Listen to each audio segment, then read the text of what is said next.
Tonight is the homecoming dance at my high school. And 27 years ago, the homecoming dance was my first date. I was in the show choir, and it was my show choir dance partner that asked me to go to the dance with him. And I was excited. He was a football player. He was just on the JV team because he was about the same size as me, which at the time I was 5 feet tall. But I was really excited. He asked me just a few days before the dance, and the first hurdle I had to face was getting permission to go. I was only 15, and we had a rule at our house that you couldn't go on a date until you were 16. But my birthday was just a few weeks away, so my parents let me go. And I found a dress really quickly, and then we decided that we would double date with our friends, Shannon and Mark, who were a couple. So at the last minute, Mark's little sister, Anna, was dumped by her date the day of the dance. So now Anna's coming with us, and we have this unexpected fifth person. So I don't remember what Shannon and Mark had planned for dinner, but it could not go from 2 to 5. So we went to Pizza Hut, and in my velvet dress, I will say I was the most stylishly dressed person there.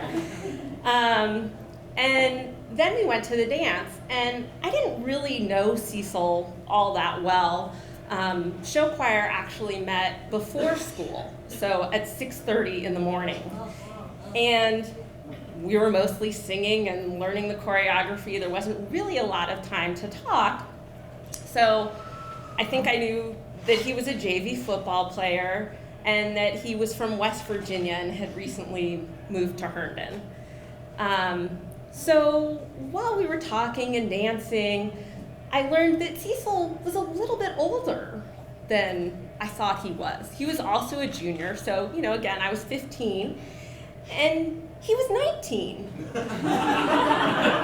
And I found that a little disconcerting. Again, it was my first date. And then as we were dancing, the conversation was very awkward. And late in the night, we were slow dancing. And as he has his arms around me, he says, "I could stay like this all night." And the song ended, and I was like, "Hey, Mark, can I dance with you?" And said, "I don't care what you say, but I have to be the first person dropped off.